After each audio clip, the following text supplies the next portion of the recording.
Thank you. So CIMC has been started to test and develop the machine consciousness hypothesis.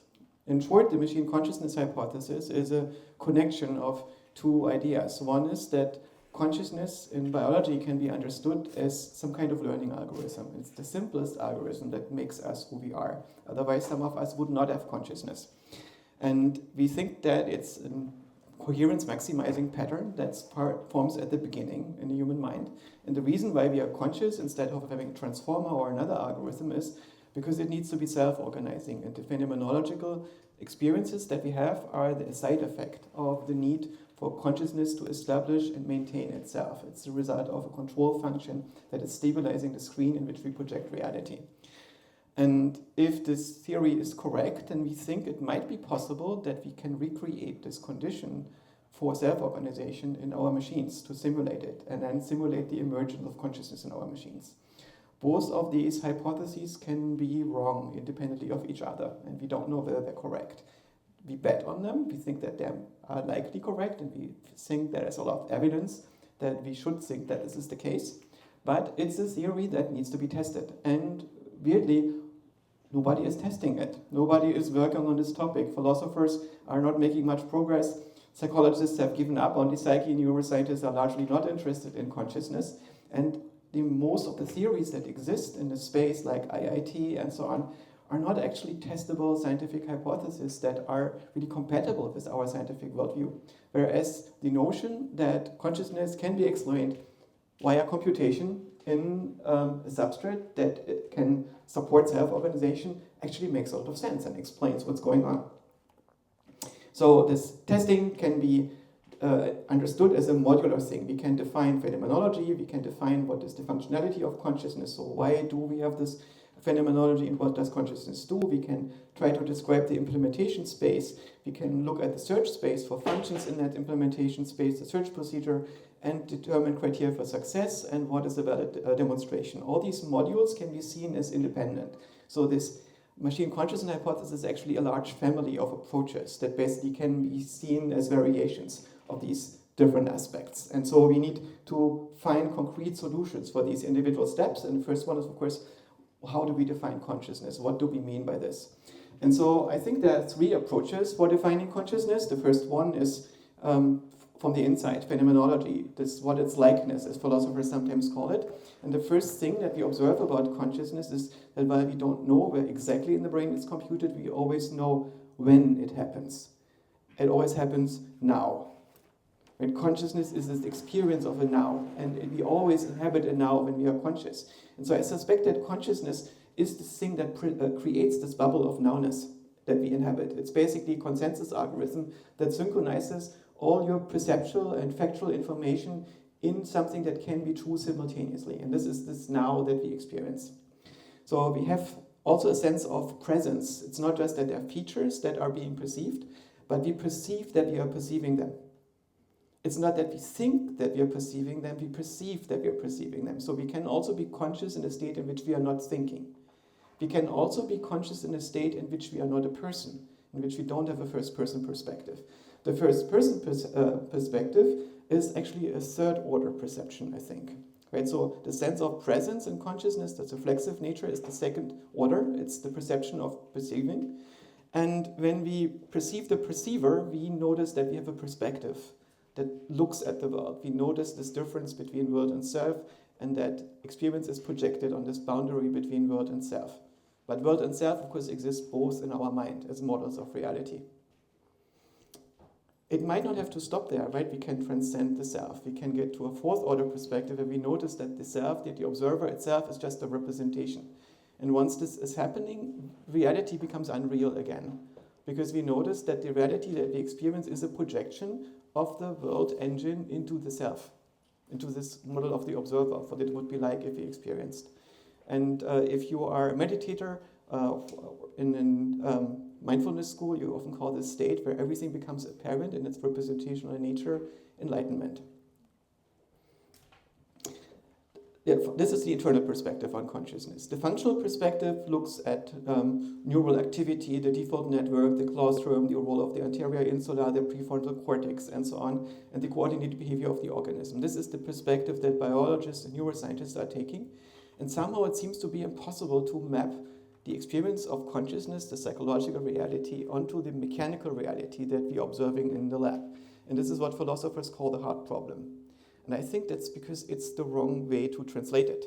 I think that we need to understand consciousness as an operator. It's an operator on mental states.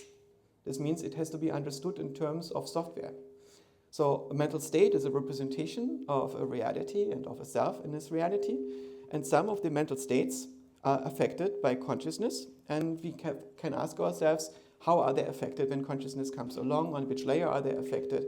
How do the mental states change when consciousness comes into being after we wake up from deep sleep or when we have an epiphany, and how do they change when we space out and when we fall asleep?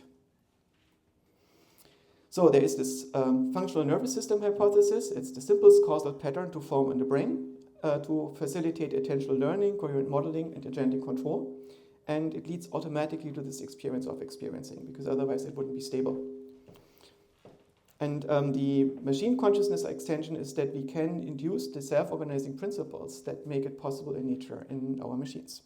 And so consciousness is, thank you, something like a conductor or a mental orchestra. This is what we observe it to do, that if you imagine that all these different perceptual and mental faculties that you have are like instruments playing a symphony, consciousness goes in and makes them coherent when they're not, and directs attention on disharmonies in the orchestra. And we also observe that we become conscious as babies already. If we don't wake up as babies, we will never become human beings. We will remain permanently vegetative. So consciousness seems to be absolutely instrumental in forming the kind of mind that we are and creating a model of the world. And the idea that consciousness is the thing that creates the world, that creates the universe in the mind, that it's actually the creator of reality, this is what I call the Genesis hypothesis. There is also the cyberanimist hypothesis that basically says that what our ancestors called spirits is actually a meaningful category. It's an invariance that is reproducing itself by beating physical reality into shape, by possessing regions of physical reality. And the thing that possesses them is self-organizing software. So the old word spirit in our modern physicalist scientific language should mean self-organizing software agent.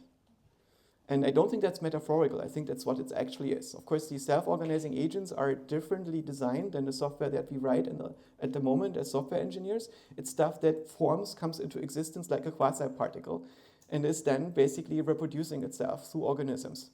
By the way, this is not a new discovery. Aristotle writes about this. He writes that the soul, the psyche, is not something that can endure past the death of the organism. It's the form that is imposing itself on the physical world and reproduces itself through the organism. And it has different layers. Like in plants, it has a layer that is concerned about nutrition and growth, and in animals, it makes decisions and perception, and in humans, it has reason and reflection. And humans have all three layers, right? And this is what makes us special.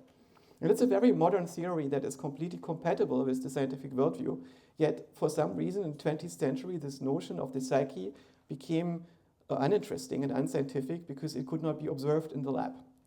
Right? I think this positivism that became behaviorism and psychology has killed a lot of insight. So the soul is basically the self-organizing causal pattern that biological organisms need to exist. And I think when we reason about it, we observe that it needs to have a number of functions that we can deduce. There needs to be some kind of message passing protocol across cells, where the cells are somewhat fungible substrate, where the same software can run and synchronize itself across many cells. So it's not like a hard-coded circuit where every node can only observe a particular function, but it's that basically adjacent nodes in the substrate learn the same functions. And so the spirit can basically move over the substrate, similarly as software can be distributed over the memory in the computer, and you don't really care which transistor it's being mapped to. There needs to be some kind of reward protocol because that thing is self-organizing, and it needs to an architecture that assigns the reward, which means an economy. There needs to be some kind of language of thought that allows the different parts of the mind, of the representational substrate, to talk to each other. there needs to be an incorporation of the valence model of the organism. So the mind is actually serving the organism and performs regulation tasks for it. So this architecture needs to measure whether the organism is successful in the world and introduce this somehow into the computations of the mind. And there needs to be a model of the world and the self that are happening in real time and that are geometric and that are basically displaying how the agent is moving in the world with too many parts to count. And then at some point, we form a reflexive model of the operation where we observe ourselves thinking and perceiving and use this to improve our performance.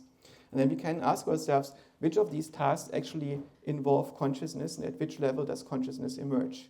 And it's entirely possible that all of them do. That basically to stabilize all of this, you need to have something like a consciousness. Not necessarily a human consciousness, but maybe plants are conscious at some level. We don't know this yet, we have to run the simulations first. Basically, what kind of representation do you need to get which function in a stable form? It's similar to the question of the origin of life.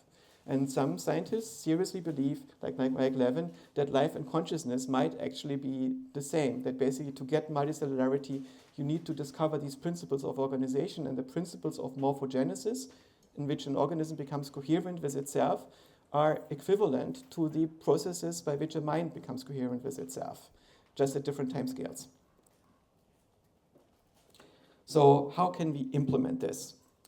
There are a number of ideas that I would like to point at, models of self-organizations, for instance, neurocellular automata, the wave function collapse algorithm, evolutionary dynamics approaches, developmental learning.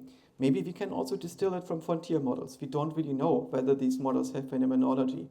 We suspect that they don't have the same functionality because the transformer doesn't need to be conscious to produce output in the same way as you do.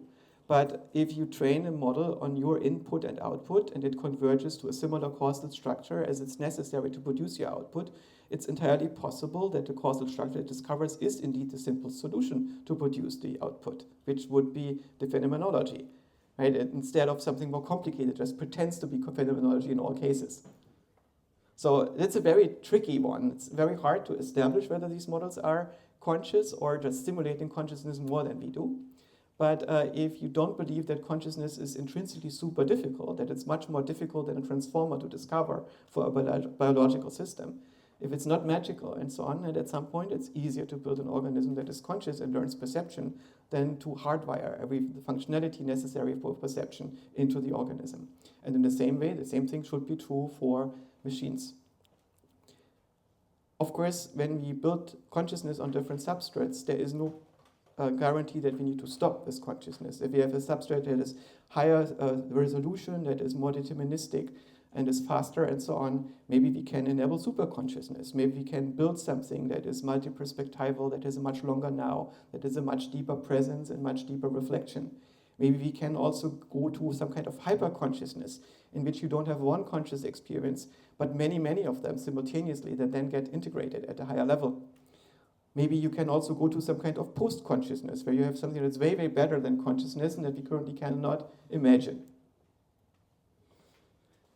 In practice, it might be that neural networks are the wrong paradigm to think about how to model the mind. And it's because neural networks only superficially resemble nervous systems. They're actually just weighted sums in chains. Right? And this happens because you happen to be able to represent arbitrary functions using simple arithmetic, which means using if-thens, which are nonlinearities, and then multiplications and additions. You should, I think, also use some exponentiations to make it better. But you can emulate this. But in biological brains and in organisms, the cells are RL agents that self-organize. They can learn to pass messages to each other. And each of these cells needs to engage in a short looped program. They need to be basically periodically active and periodically do pretty much the same thing within a certain time frame, so they're ready. And as a result, you get activation loops that are passing information through many layers and then hand over to the next layer. So the whole thing becomes anytime. We need to have solutions for weight sharing, for fragmentation of the workspace, and so on. And this suggests that neural networks are also not the right paradigm to understand the mind. I suspect that a lot of the information is actually stored in RNA and then passed on between cells over longer time frames. Synapses might best be not understood as weights that are simply multiplying the input, but they might be better understood as a tuning of the dendritic tree to get different resolution of the incoming signals or directional sensitivity to the incoming signals. Some evidence of this is that Children learn with many, many more synaptic and neural connections than they need. And when they reduce neuroplasticity in the layer in which they learn, then they delete this, not during learning. So it's not that learning consists out of the deletion and formation of synapses, but the synapses consolidate later as some kind of optimization. I suspect that there is still some weight aspects. The story is probably very complicated, but the idea that weights and synapses are the same is probably too simplistic and wrong. And there's actually much more interesting stuff going on.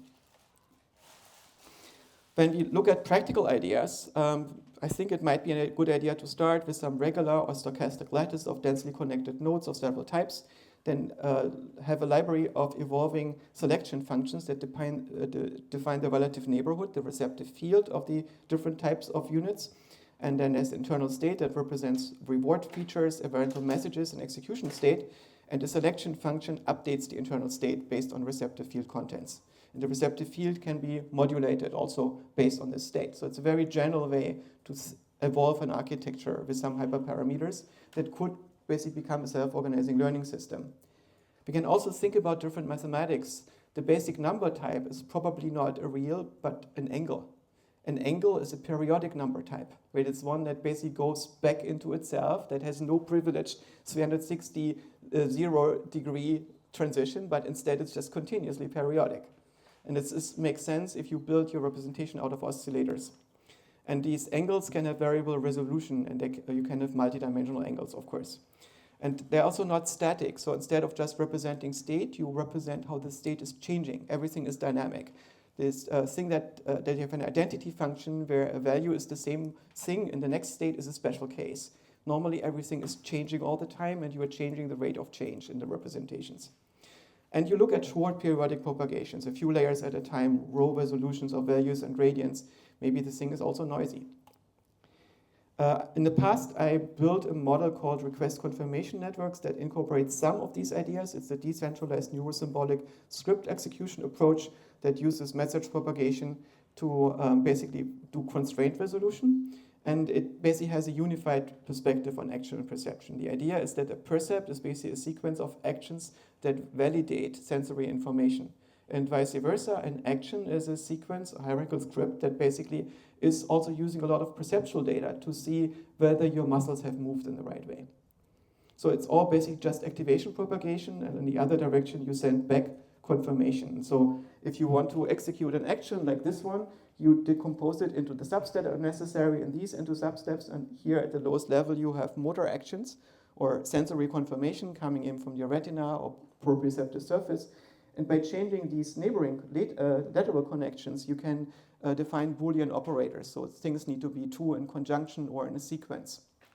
And so in this way, by just having these signal types, where you, to your parents, send wait and confirm messages and receive request messages, and you can inhibit the confirmations and request ability of your predecessors and successors, you can build a system that only has local state, but is able to evaluate arbitrary complex hierarchical scripts with backtracking.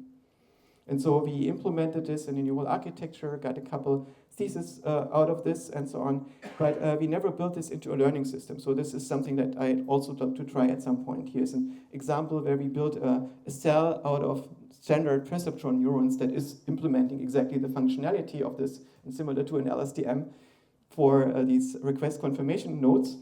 And this is the state machine that's necessary to implement it. But I don't want to bore you with this. Instead, I just wanted to give some ideas for the hackathon. But who knows what you're going to do? Maybe you just have an interesting conversation with your local Claude bot and build fascinating oscillator networks. It's now, if you just have a tiny idea that you want to expand into a beautiful module, you now have this beautiful assistance. Claude Code is amazing at doing things like this when you just have an idea and just want to hack something that runs in the browser. Also, if you want to do things that scale, it's a very good idea to choose shader programs and have C++ shell, or C++ has excellent coding support, or if you like Swift better, or you can also use Python notebooks and then drive shader programs with it. So have fun.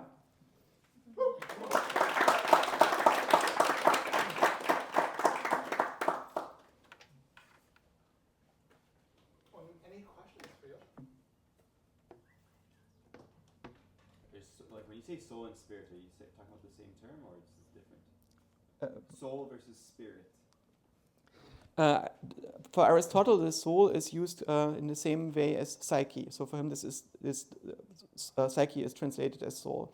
And I think that psyche is more specific because the human psyche is basically a thing that contains motivation, a human self, a certain set of ways in which you connect yourself to reality, in which you identify and model yourself.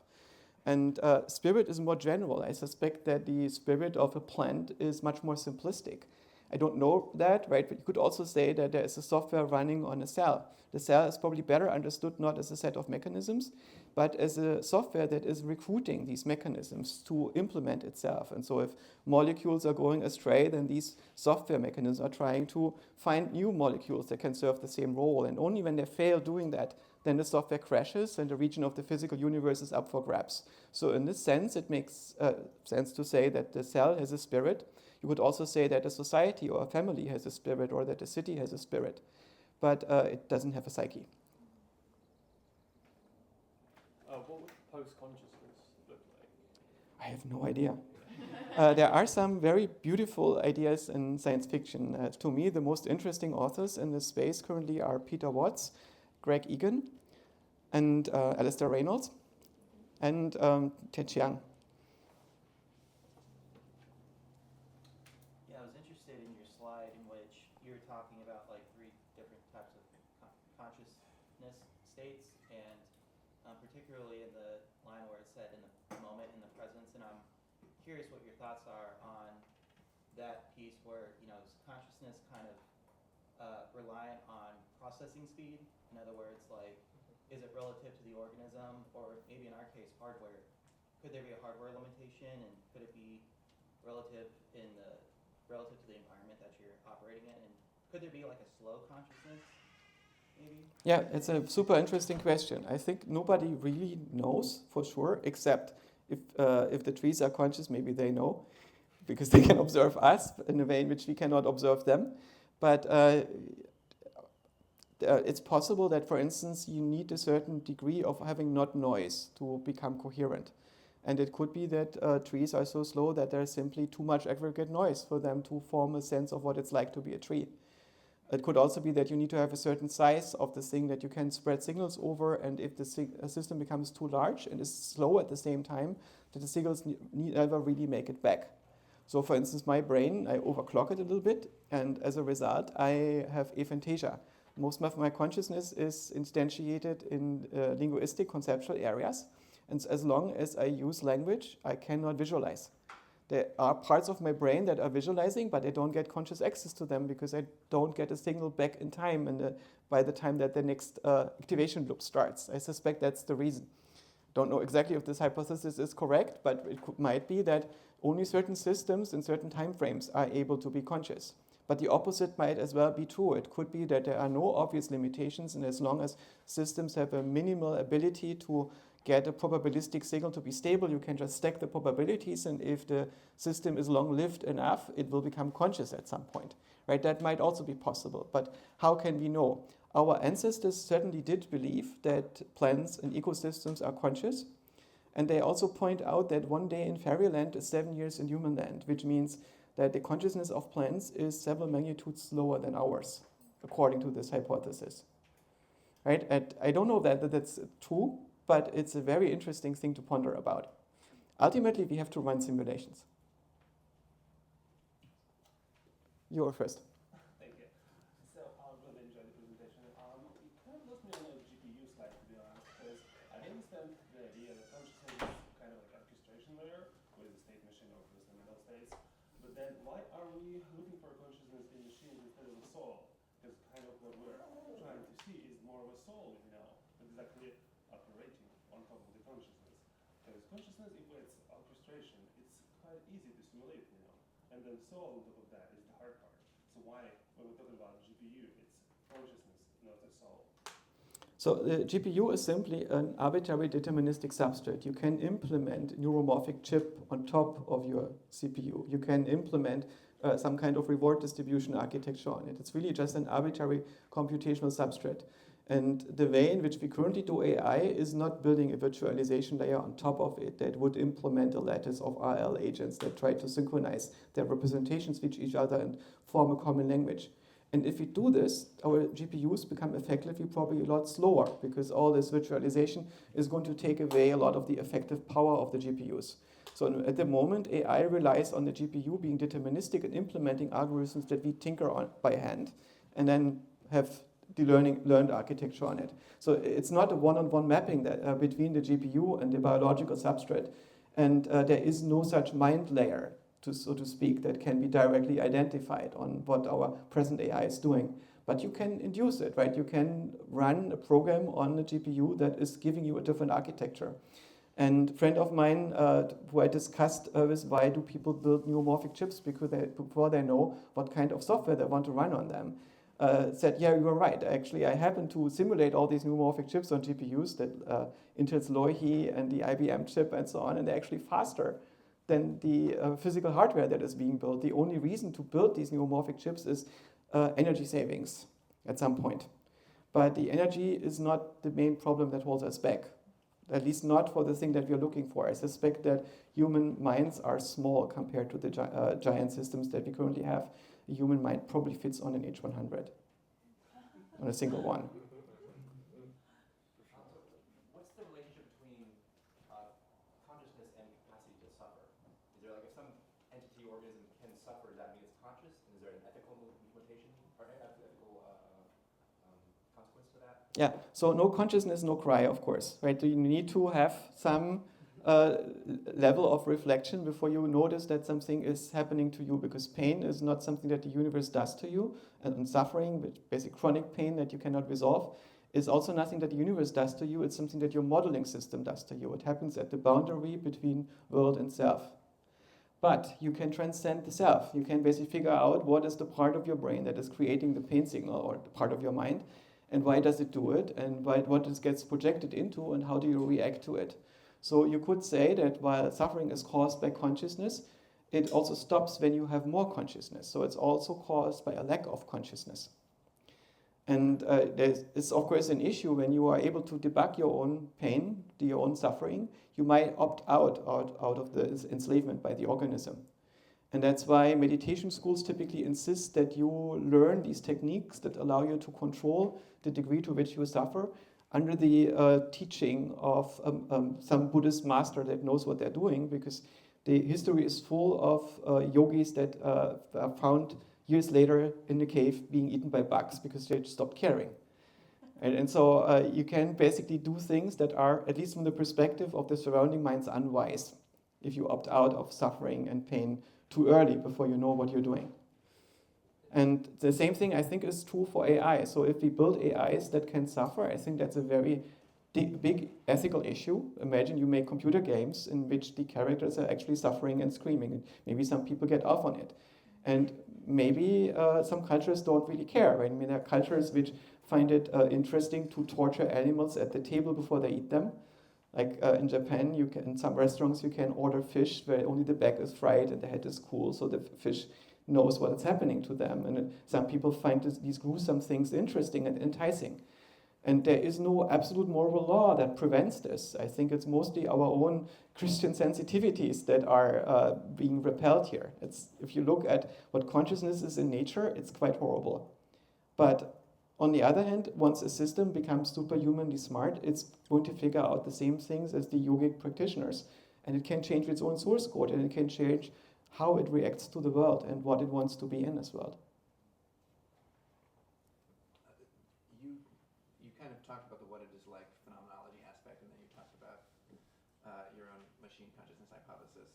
But then it was unclear, it seemed like there was a big gap between the two. Did you have any speculation as to how to bridge those? Yeah, so I think that what its likeness is actually not super magical. It's a simulation of what it would be like if you existed, observed, and cared. Right? And it's a loom that is producing a pattern and the purpose of this pattern is to move a robot through the world. And the pattern is also being read. And some of the reading of the pattern is being interpreted as new patterns that are being drawn. So some of your thoughts and experiences which are representations, cause new thoughts and experiences that are all written like a novel, like a character in a multimedia novel, about what it would be like if you existed and cared. Right? And so I think this is it. And so in this way, I think the question whether the LLMs are conscious becomes a lot less mind-blowing or weird. It becomes much more likely that they actually do have some kind of experience.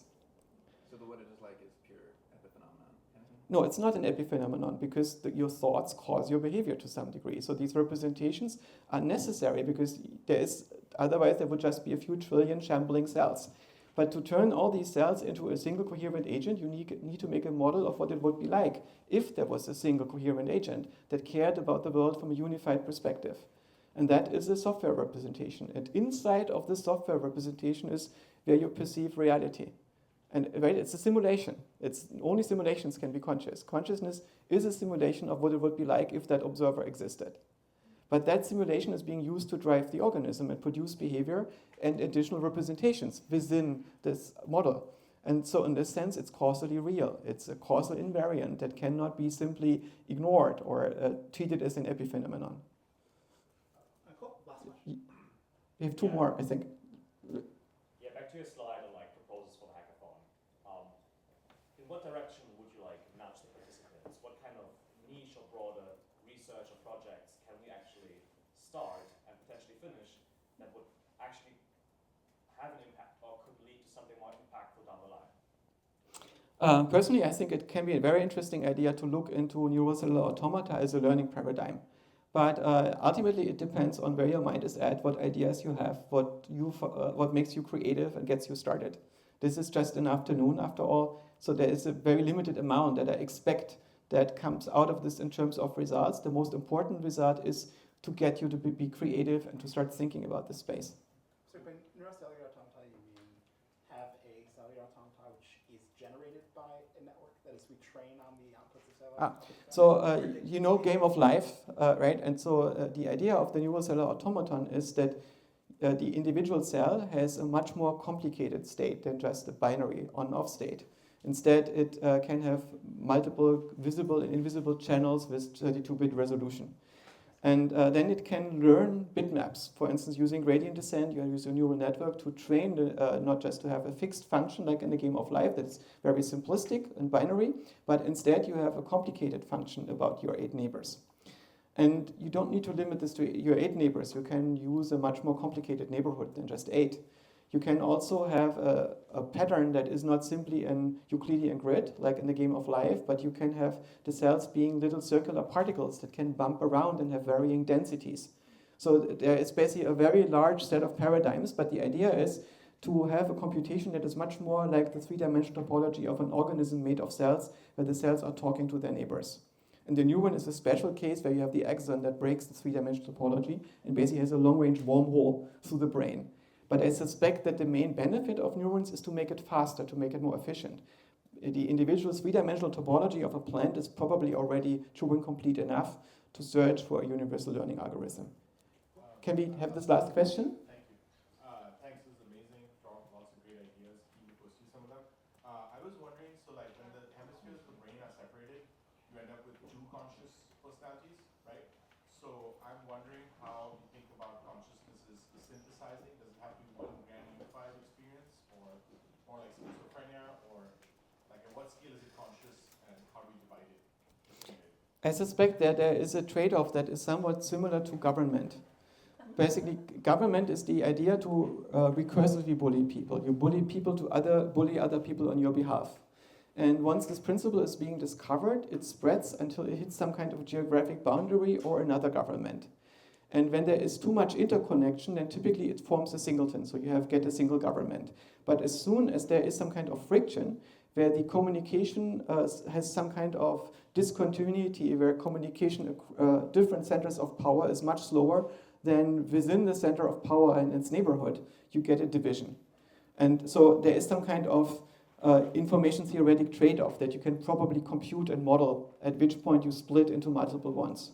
Then there's this other problem within the functionality. If you cannot access your own protocol and your protocol splinters and you cannot unify your protocol, you end up with multiple personality disorder.